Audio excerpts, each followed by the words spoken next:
Auvergne, bienvenue dans ce divan musical. Vous êtes notre 8e invité. Alors l'objectif, c'est en savoir plus sur vous à travers vos goûts musicaux. Vous avez choisi 2 chansons. La première, c'est de Pierre Bachelet, Les Corons. On écoute, on regarde et on en discute après. Je veux pas t'entendre. Je veux pas que tu chambres, tu dis rien. Non. On n'entend pas.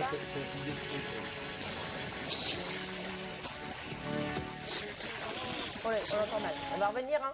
Un petit problème technique, mais on la connaît toutes. Si vous voulez, je vous la chante. Oh non, il y avait les corons. Ok, très bien. Alors, Pierre Bachelet, c'est un auteur français très connu dans les années 80 surtout. Cette chanson est sortie en 82 sur son 3e album. Pourquoi Les Corons de Pierre Bachelet? Je pense que c'est un rapport avec le foot quand même.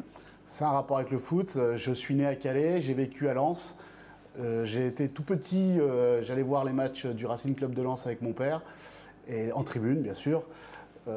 Et la particularité, c'est que quelques années après, j'ai eu la chance de refaire la même chose, mais sur le terrain.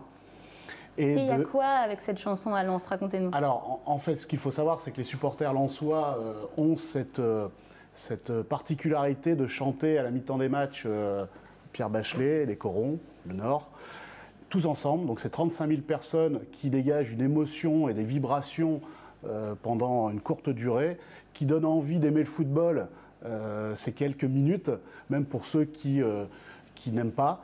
Et je dirais que je la retiens parce que ça a une sensation qui est incroyable, qui est vraiment incroyable et qui est à vivre. Et j'invite même des gens à aller regarder un match de Lens, c'est un peu loin, mais ça vaut le coup juste pour ressentir ces vibrations l'espace de quelques minutes. C'est vraiment incroyable à vivre. Et ça vous rappelle quoi? Des coéquipiers, une bonne ambiance entre joueurs, une cohésion avec le public? Ça me rappelle surtout une mentalité, un état d'esprit et un endroit où on peut communier, parce que c'est vraiment ce qui représente le Nord. C'est pas un mythe, et notamment concernant les supporters lensois. Bien, on va passer au second morceau, c'est un univers complètement différent. Jay-Z, un rappeur américain, c'est Empire State of Mind. On écoute, on en parle juste après. I used to cop in Harlem, all of my Dominicanos right there up on Broadway. Pulled me back to that McDonald's, took it to my stash spot, 560 State Street. Catch me in the kitchen like a Simmons whipping pastry. Alors là, on a fait un grand écart musical terrible. Jay-Z, grand rappeur américain, homme d'affaires, un peu comme vous, marié avec Beyoncé, cette chanson qui sort en 2011, gros duo avec Alicia Keys. Pourquoi cette chanson?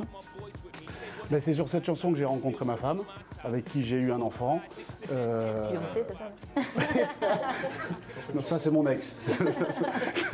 C'était où? C'était quand? C'était à Paris. On était dans une. On attendait pour rentrer dans une boîte de nuit. Je ne connaissais pas donc ma future femme. Je l'ai vue. Ça fait rire.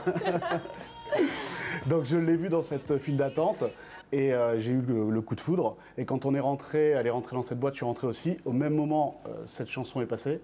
Et c'est à ce moment-là que je me suis lâché, peur de rien, je suis allé la voir.